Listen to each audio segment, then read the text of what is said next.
Assalamualaikum warahmatullahi wabarakatuh. Perkenalkan saya Ayusri Astuti dengan NIM 222511815. Dalam video saya kali ini saya akan menjelaskan mengenai uji binomial menggunakan aplikasi PSPP. Nah, binomial itu sendiri terdiri dari bi yaitu 2 dan nomial yaitu kondisi. Jadi uji binomial itu salah satu uji statistik yang digunakan untuk melakukan analisis mengenai nilai peluang suatu kejadian yang diambil dari populasi yang memiliki dua kategori. Jadi kemungkinan yang terjadi pada peluang binomial hanya memiliki dua kategori, yaitu sukses atau gagal, perempuan atau laki-laki, dan lain sebagainya. Nah, fungsi uji binomial itu adalah menguji perbedaan proporsi pada populasi yang hanya memiliki dua buah kategori skala nominal berdasarkan proporsi yang diperoleh dari sampel tunggal. Pada uji binomial kali ini saya menggunakan sebuah kasus, yaitu dari sebuah kecamatan telah dilakukan imunisasi campak tahap 1 pada balita. Terdapat dua kemungkinan untuk terjadinya demam atau tidak demam dari 20 balita yang diimunisasi. Terdapat 13 balita yang tidak mengalami demam dan 7 balita yang mengalami demam. Nah, langsung saja kita praktekkan ke dalam PSPP. Pada bagian nama, itu kita buat di sini yaitu nama balitanya, dan kemudian pada bagian sini kita buat adalah hasilnya. Pada bagian nama itu saya akan ubah menjadi string, kemudian klik OK. Nominalnya juga yang pada hasil itu akan saya nolkan juga sama seperti nama, dan ini tetap number. Pada bagian value labelnya itu akan saya ubah, yaitu 0 itu value-nya itu 0 itu sebagai tidak demam, dan 1 itu sebagai demam. Oke. Klik OK, kemudian OK. Nah, selebihnya sama saja. Kemudian kita pergi ke data view. Kita akan mulai mengolah datanya.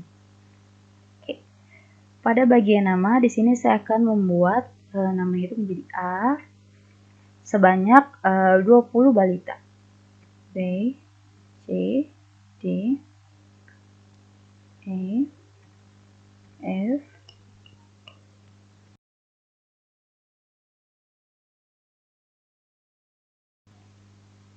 kita scroll dulu ke bawah.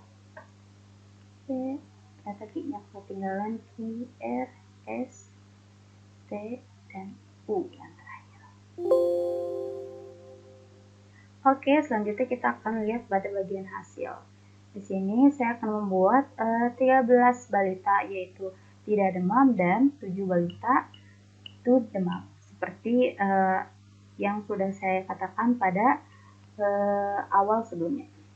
Nah, saya membuat yang A itu tidak demam. Nah, di sini 0 itu kan tidak demam. Jadi maka akan muncul langsung di atas ini tidak demam, di atas ini tidak demam, ya. Kemudian kita lanjutkan.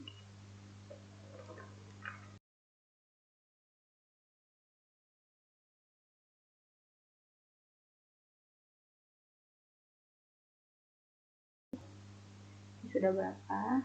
Ini ya. Demam. Kita random saja. Demam. Oh, ini salah ya. OP Q tunggal S T O. P-nya itu kita buat demam saja. Kemudian I-nya tidak demam. Demam, tidak demam, tidak demam. Oke, kita cek ya apakah sudah 13.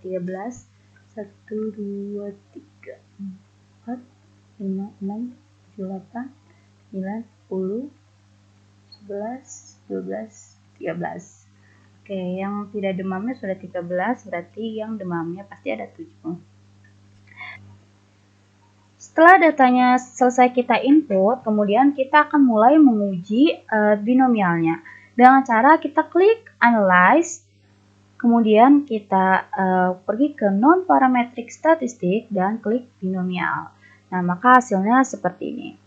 Pada bagian Test Variable List, kita akan memindahkan hasil saja. Pada bagian nama itu tidak kita pindahkan. Oke, kemudian semuanya sama dan kita klik OK. Berikut ini adalah hasil output dari uji binomial. Terdapat tabel binomial test.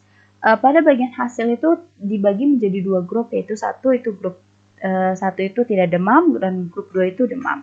Dengan N-nya itu 13, tidak demamnya itu 13 dan yang terjadi demamnya itu adalah 7. Pada bagian signifikannya itu kita akan melihat bahwa apakah balita yang imunisasi memiliki peluang yang sama terjadi demam atau tidak demam. Yaitu kita akan melihat jika signifikannya itu lebih dari 0,05 maka H0 itu diterima. Jika signifikannya kurang dari 0,05 maka H0 ditolak. Nah, kita akan lihat hipotesisnya terlebih dahulu. Hipotesisnya itu yang H0 itu tidak terdapat perbedaan antara proporsi balita yang demam setelah imunisasi dengan yang tidak demam setelah imunisasi.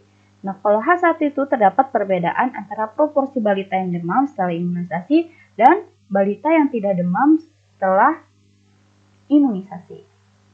Kita akan melihat pada bagian signifikannya, bahwa dikatakan tadi signifikannya jika lebih dari 0,05 maka H0 diterima, dan jika kurang dari 0,05 maka H0 ditolak. Pada bagian sini kita lihat signifikannya yaitu 0,263.